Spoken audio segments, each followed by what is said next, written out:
We're gonna make fried eggplant and salmon and rice and some broccoli.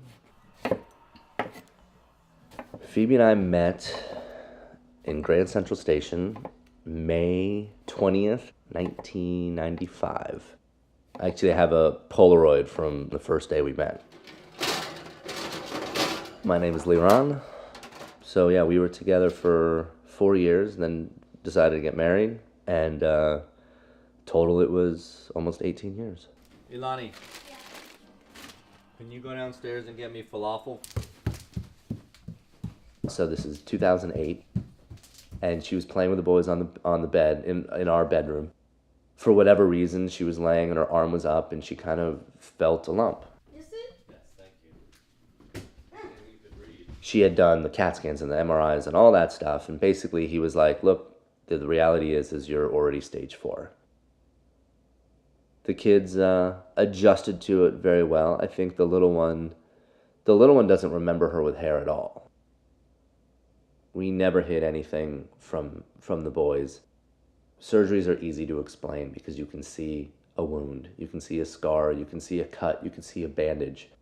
Cancer is a lot harder to explain because you can't see it.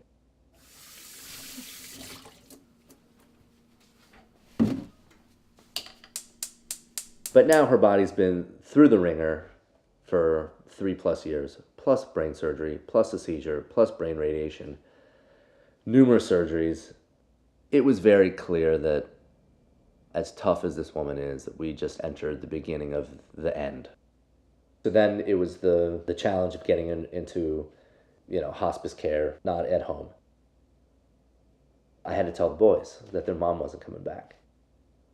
So that was probably the hardest day of my life, more so than finding out that she had cancer, more so than finding out there was no more treatment, and even more so than the day she died. We had a board on the wall because she couldn't remember anything.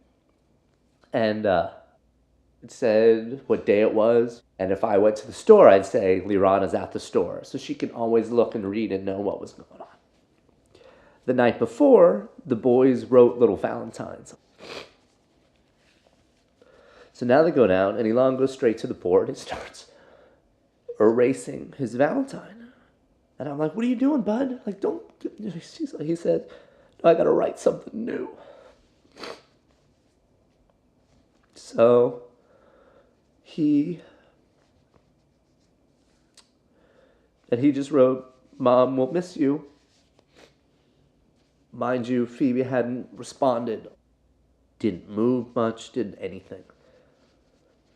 But both boys hugged her separately, and when each boy hugged her, she smiled.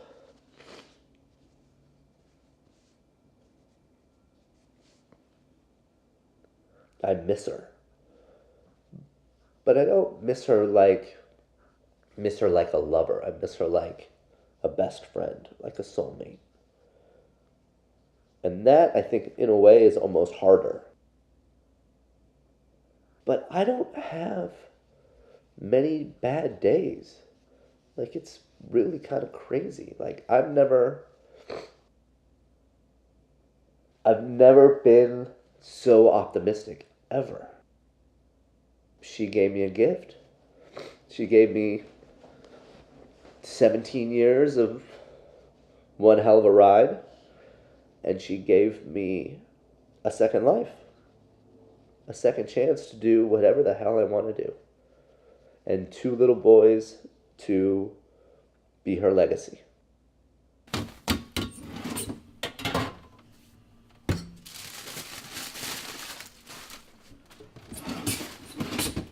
I think there's an importance to talk about the caretaker, and kind of give us some credit, to give the caretaker some acknowledgement.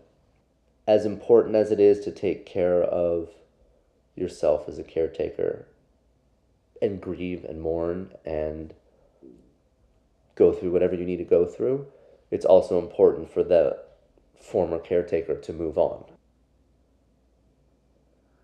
I was there. every day.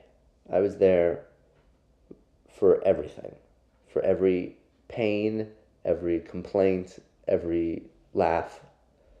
You see it all, which makes you automatically experience the loss before the loss actually happens.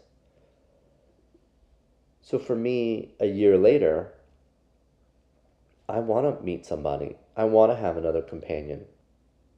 A lot of people have issue with that. You know, I'm 40. I'm a single dad widower at 40. Let's set the table. Tal, can you help, please? That wasn't really a question. Tal, come and help. People assume and put upon their own experiences and their adult sense of gravity of the issue onto an entity that doesn't have that life experience. My boys miss their mom. It's very clear. But they don't have the emotional weight and the gravity of what happened to her. They miss their mom because their mom's not around.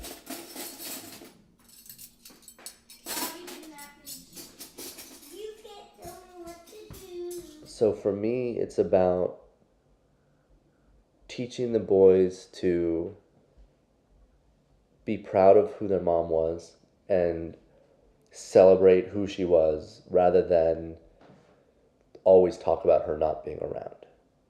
Boys, come on. I picked all the way to my tree. Good job. Now should I go back? No, now you should put it down so you can go and eat.